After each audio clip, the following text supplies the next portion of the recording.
hendaknya kita adalah mencari penyakit-penyakit rohani kita. Nah, kita cari diri kita ini apa kelemahannya. Mungkin ada tama, ada sombongnya, ada riyaknya, ada bakhilnya, ada dendamnya, ada. Nah, kita cari kesalahan diri kita. Nah, imbah itu hanya kita berusaha mengobatinya. Takunakan. Nah, ulun ini adakah ini penyakitnya? Nah, apa yang bagus amalannya supaya penyakit itu hilang? Pemantang-pemantangnya apa? Karena setiap obat itu pasti 3 hal. Pertama ilmu, yang kedua keadaan, yang ketiga amal. Itu obat setiap penyakit. Ilmu, yang kedua keadaan, yang ketiga adalah amaliyah. Nah, jadi kalau kita selalu ria, apa ilmunya supaya jangan ria? Kayak apa keadaannya supaya jangan ria? Apa amalannya supaya jangan ria? Nah, setiap penyakit pasti diobati dengan 3 perkara itu.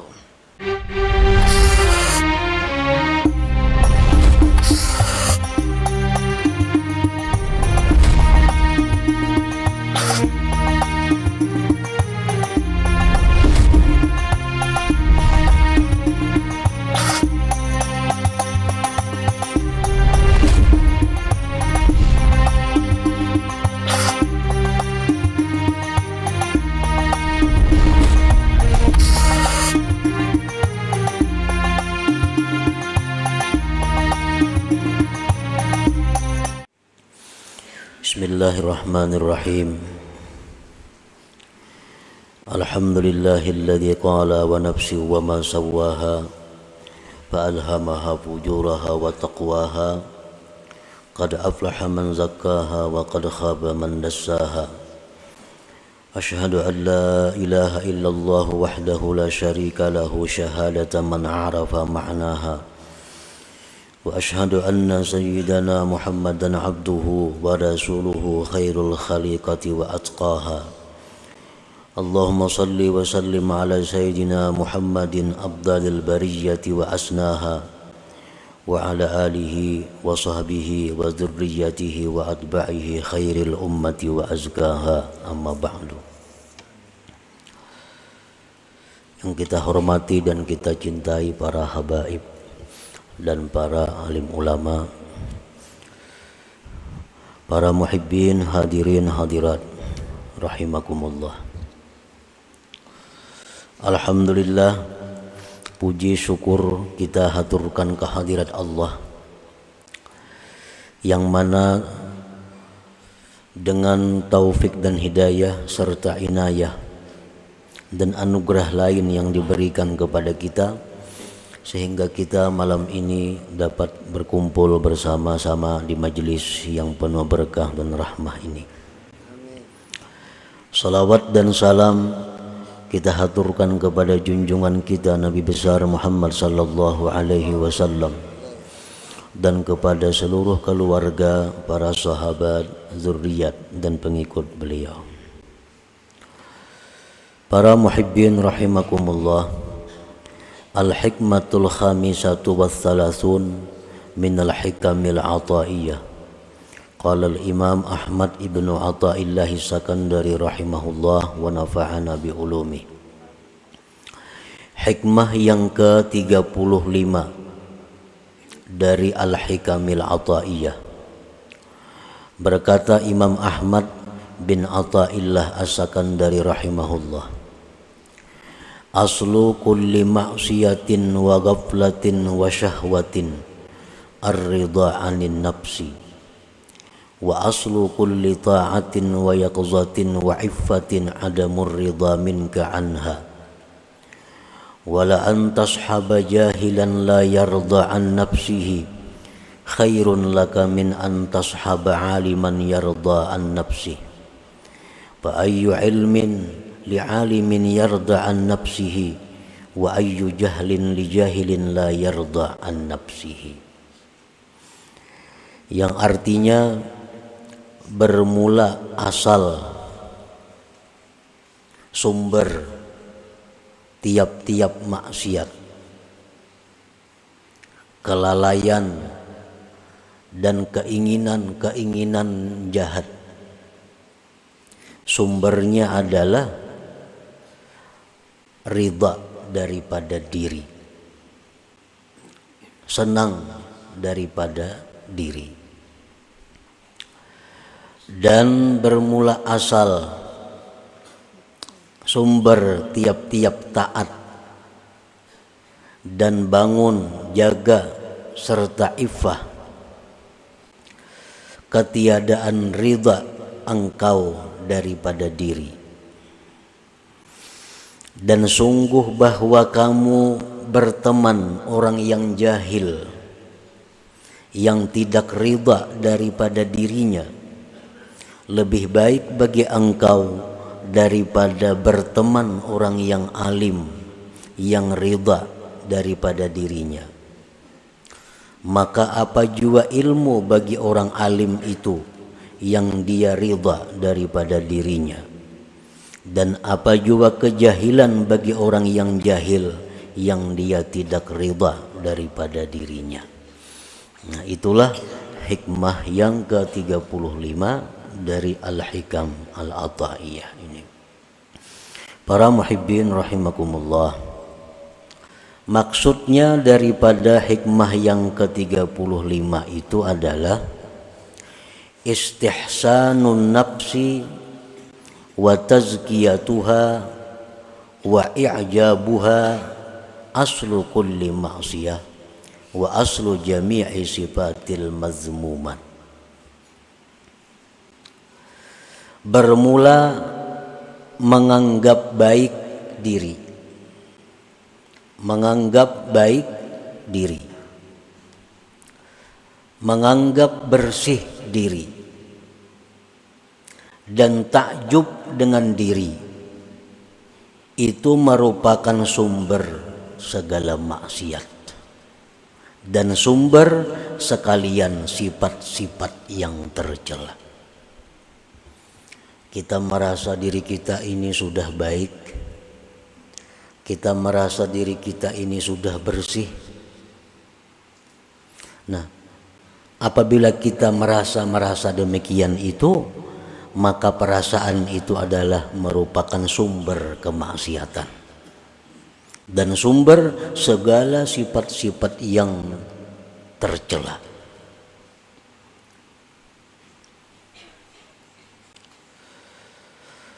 Faman istahsanaha wa zakkaha wa a'jabaha istaulat alaihi al-ghaflah wa man istaulat alaihi al-ghaflah ghalabathu syahwah wa man ghalabat alaihi syahwah waqa'a fil ma'asi. Barang siapa yang merasa sudah baik dirinya, merasa dirinya sudah bersih, maka berkuasalah atasnya kelalaian, kelingahan. Orang kalau sudah merasa dirinya baik, sudah merasa dirinya itu bersih, sudah merasa dirinya ini kada ada lagi penyakit, maka dia akan lalai daripada mengawasi dirinya. Dia akan malas menambah ilmu pengetahuan. Dia akan malas menambah amaliyah-amaliyah karena sudah menganggap dirinya baik. Orang yang merasakan dirinya sudah baik, orang yang merasa dirinya sudah bersih, dia akan lalai. Dan orang yang lalai itu dikalahkan oleh syahwat, oleh keinginan-keinginan yang negatif, yang tidak baik. Dan barang siapa yang dikalahkan oleh syahwatnya, oleh keinginan-keinginan jahatnya, maka dia pasti akan terjatuh di dalam kemaksiatan. Nah, para muhibbin rahimakumullah, Allah Subhanahu wa taala berfirman, "Fala tuzakku anfusakum huwa a'lam bimanittaqa." Dengan tegas Allah berfirman, jangan kamu menganggap bersih diri kamu. Jangan merasa harap, Jangan merasa sudah pak alimnya, jangan merasa sudah pembanyaknya ibadah, jangan merasa tinggi ilmu. Allah yang tahu siapa-siapa orang yang takwa kepadanya itu. Nah, jadi memuji diri itu berarti adalah menganggap dirinya baik. Setiap orang yang memuji dirinya maka berarti dia menganggap dirinya baik. Bila menganggap dirinya itu baik, maka orang ini pasti akan jatuh dalam kemaksiatan. Rasulullah sallallahu alaihi wasallam bersabda, "Salasun muhlikat." Ujar Nabi, ada 3 yang membinasakan. Salah satunya beliau menjawab, wa i'jabul mar'i binafsihi. Takjubnya seseorang dengan dirinya sendiri. Wa adamur ridha bin nafsi wa su'uz zanni biha wa tuhmatu biha aslu kulli ta'atin wa aslu jami'i sifatil mahmudat. Ketiadaan ridha dengan diri. Dia merasa dirinya nih kada baik. Dan buruk sangka dengan dirinya, buruk sangka dengan diri sendiri, dan tidak percaya dengan diri sendiri, itu merupakan sumber segala taat, dan sumber sifat-sifat yang terpuji. Kalau kita merasa kotor, kalau kita merasa banyak penyakit, kalau kita merasa diri ini hina, nah itu adalah sumber kebaikan, sumber segala sifat yang terpuji.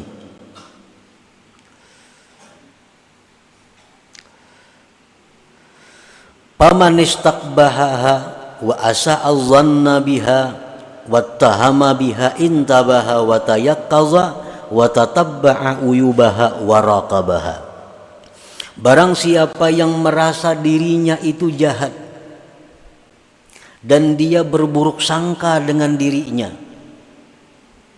dan dia tidak percaya dengan dirinya, maka dia akan bangun, dia akan jaga, dan dia akan mencari penyakit-penyakit dirinya dan akan mengawasi dirinya.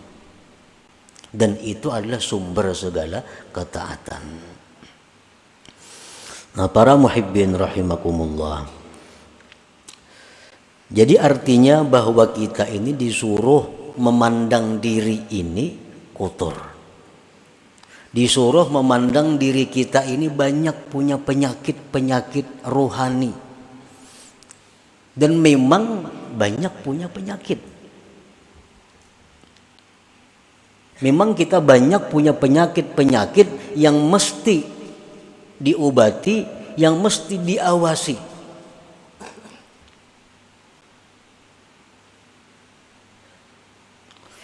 Imam Ghazali rahimahullah berkata, "Idza aradallahu bi'abdin khairan bassarahu bi'uyubi nafsih." Apabila Allah menghendaki seorang hamba itu menjadi seseorang yang baik, Allah perlihatkan penyakit-penyakit dirinya.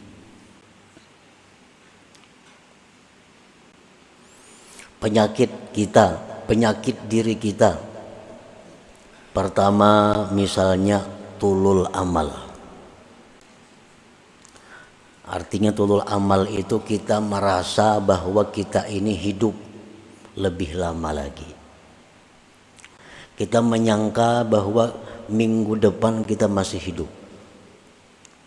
Kita menyangka diri kita ini bulan depan masih hidup.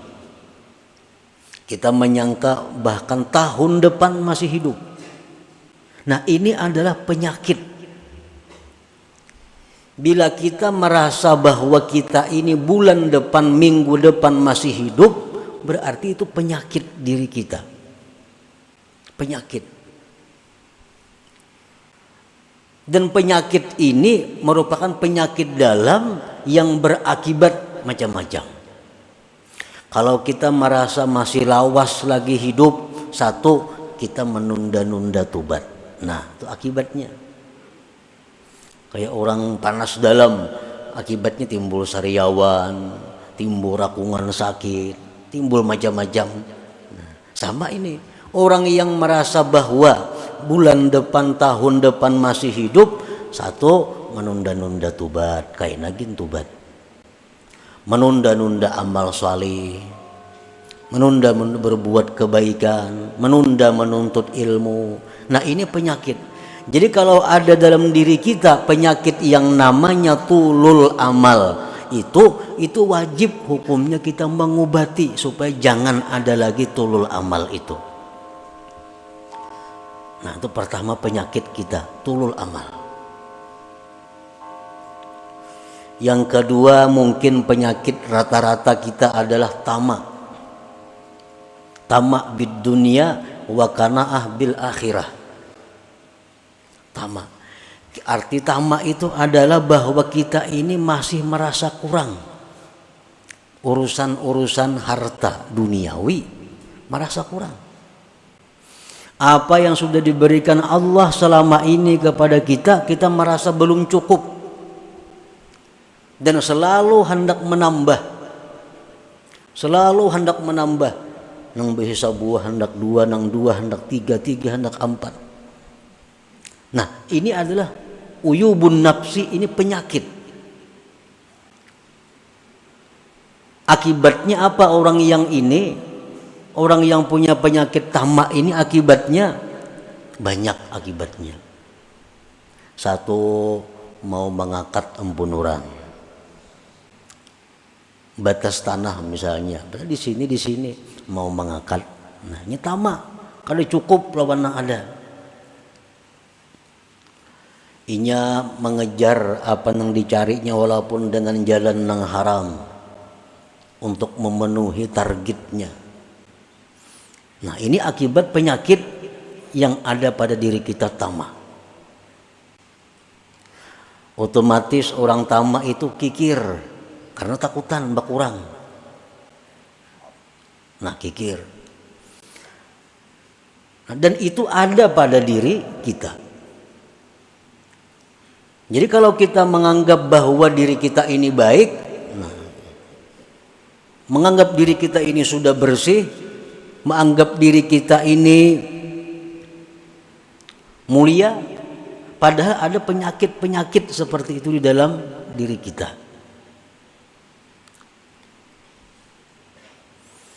Penyakit yang ada dalam diri kita lagi ada riya, itu sudah ada riya. Beramal, beribadah itu bukan karena Allah. Ada juga orang beramal, beribadah itu karena Allah, tapi minta dibalas di dunia. Riya juga. Orang baca surah Waqiah mudahan dapat rezeki berlimpah ruah. Orang membaca amalan ini supaya jadi orang dimuliakan oleh manusia. Orang baca amalan wirid ini supaya dihormati oleh manusia. Walaupun dia itu karena Allah, tapi tujuannya manfaat amalan itu dalam dunia. Nah ini pun kalau ada dalam diri kita penyakit. Nah apabila Allah subhanahu wa ta'ala menghendaki kita ini menjadi orang yang baik, Allah memperlihatkan kepada kita penyakit-penyakit diri kita. Pemarah. Pemarah itu penyakit. Sedikit sarik. Kalau marahnya itu marah fillah, itu disuruh. Arti marah fillah itu marah di jalan Allah. Nah, ada orang yang melanggar hukum Allah, dia marah. Melanggar hukum Allah. Ada pemarah ini kada. Kalau ada sesuatu yang kada cucuk lawan inya, marah. Nah itu pemarah ngarannya. Dan pemarah ini penyakit, bisa berakibat dendam, bisa berakibat berniat buruk kepada orang lain. Nah bermula dari pemarah. Orang yang merasa dirinya pemarah itu wajib hukumnya fardu ain menghilangkan penyakit pemarah itu. Sebab dengan adanya marah itu kita dipermainkan syaitan seperti bola, ditendangnya ke sana, tendangnya ke sini. Dan orang yang sudah pemarah itu berkata-kata yang tidak terukur lagi. Kada tahu orang tua, kada tahu kuitan, kada tahu siapa. Bila sudah marah itu macam-macam. Allah Subhanahu wa taala memuji di dalam Al-Qur'an, wal kaziminal ghaiza, orang-orang yang mampu menahan marahnya.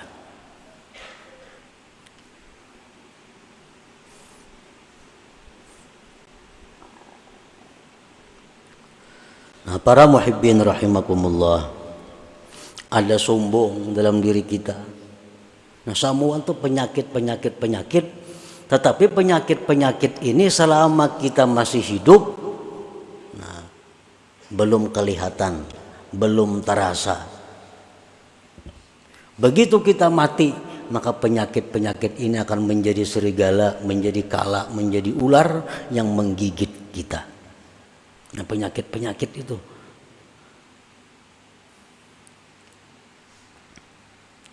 Apabila Allah Subhanahu wa taala menghendaki kita ini menjadi orang yang baik, Allah perlihatkan kepada kita tentang penyakit diri kita. Jadi wajib kita nih berubat. Kamana berubat lawan orang nang mengerti masalah itu. Pas'alu ahla dzikri in kuntum la ta'lamun. Nang mana pemarah berubat pang. Nang ulun ini pemarah benar apa ubatnya nah? Napa ubatnya?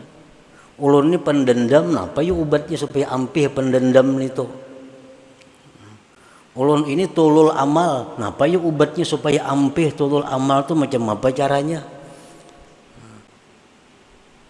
Jarang orang ada yang berubat seperti itu. Kalau sakit pinggang, lu ancap dia mencari tukang urut kemana-mana. Sakit awak cari ubat itu ini. Padahal sakit-sakit jasmani ini begitu kita mati tamat penyakitnya. Begitu kita mati hilang sakit. Tapi kalau penyakit rohani tadi begitu kita mati, nah disitulah mulai timbul penyakit. Marah berubah menjadi kala, dendam berubah menjadi ular, ini berubah menjadi serigala yang selalu menggigit menerkam kita. Dan itu berlaku sejak dicabutnya nyawa kita sampai kayaknya diperhitungkan oleh Allah Subhanahu wa taala.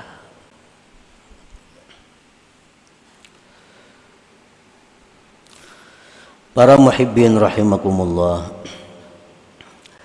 Qala Abu Habsin radhiyallahu anhu mundu arba'ina sanatan i'tikadi fi nafsi anna Allah yanzuru ilayya nadhara sukhti. Ujar Abu Hafs radhiyallahu anhu berkata, sejak 40 tahun aku ini berkeyakinan dalam diriku bahwa Allah itu marah kepadaku. Padahal ini orang wali, Abu Habsin radhiyallahu anhu. Ujar Sidin, sejak 40 tahun yang lalu aku tuh berkeyakinan dalam hatiku ini Allah tuh selalu marah kepadaku.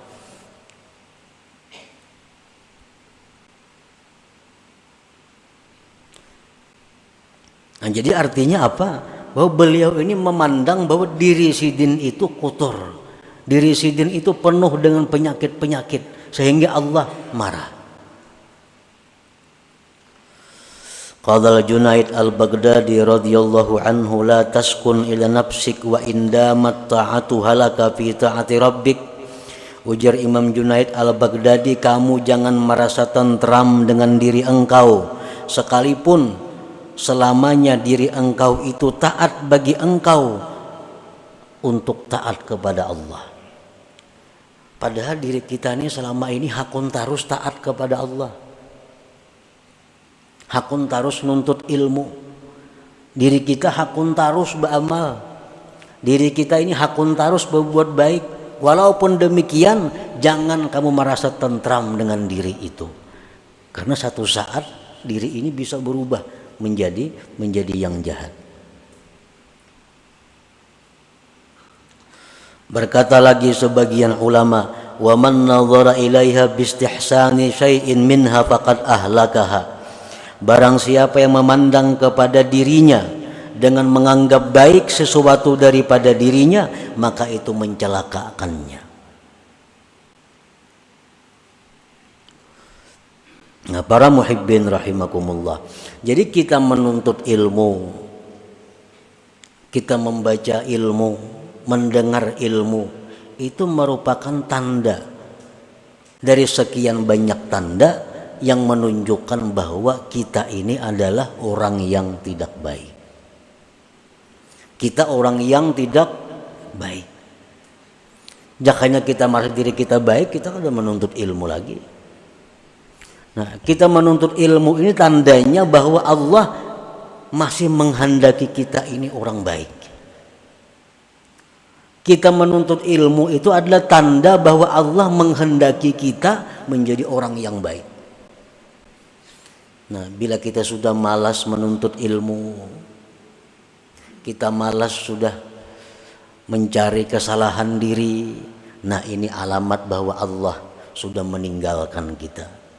Allah sudah berpaling daripada kita, dan itu tanda kebinasaan kita. Nah, para muhibbin rahimakumullah. Fasuhbatu man lam yarda bi nafsihi walau kana jahila khairun laka wa anfa min suhbati man yarda bi nafsihi walau kana alima. Bersahabat bakawan lawan orang nang menganggap dirinya hina. Kita bersahabat lawan orang yang menganggap dirinya banyak penyakit. Kita bersahabat lawan orang yang merasa dirinya kotor. Walaupun dia jahil orangnya, lebih baik bersahabat dengan itu daripada kita bersahabat orang yang merasa dirinya selamat, merasa dirinya baik, merasa dirinya terpuji, walaupun dia adalah orang yang alim. Ini ada orang kada alim, tapi ini merasa dirinya tuh kotor, merasa dirinya itu kada baik, merasa dirinya itu jauh daripada rahmat Tuhan. Padahal orangnya kada berilmu kada. Nah, baik itu kita kawani, kita temani daripada orang yang merasa dirinya ini bersih, yang memuji-muji dirinya, berkisah keistimewaan dirinya, walaupun dia aliman, walaupun dia alim. Nah, itu maksudnya tadi la'an tashaba jahilan la yarda an nafsi khairun laka min an tashaba aliman yarda an nafsi. Nah, para muhibbin rahimakumullah. Jadi kesimpulan yang ada di dalam hikmah ke-35 ini, hendaknya kita adalah mencari penyakit-penyakit rohani kita. Nah, kita cari diri kita ini apa kelemahannya. Mungkin ada tama, ada sombongnya, ada riyaknya, ada bakhilnya, ada dendamnya, ada. Nah, kita cari kesalahan diri kita. Nah, imbah itu hanya kita berusaha mengobatinya. Kita gunakan. Nah, ulun ini adakah ini penyakit? Nah, apa yang bagus amalannya supaya penyakit itu hilang? Pemantang-pemantangnya apa? Karena setiap obat itu pasti 3 hal. Pertama ilmu, yang kedua keadaan, yang ketiga amal. Itu obat setiap penyakit. Ilmu, yang kedua keadaan, yang ketiga adalah amaliyah. Nah, jadi kalau kita selalu riya, apa ilmunya supaya jangan riya? Kayak apa keadaannya supaya jangan riya? Apa amalannya supaya jangan riya? Nah, setiap penyakit pasti diobati dengan 3 perkara itu. Nah, para muhibbin rahimakumullah, selanjutnya hikmah yang ke-36. Ila hadratin Nabi sallallahu alaihi wasallam al-Fatihah. A'udzubillahi minasyaitonir rajim. Iyyaka na'budu wa iyyaka nasta'in. Ihdinas siratal mustaqim. Shiratal ladzina an'amta 'alaihim.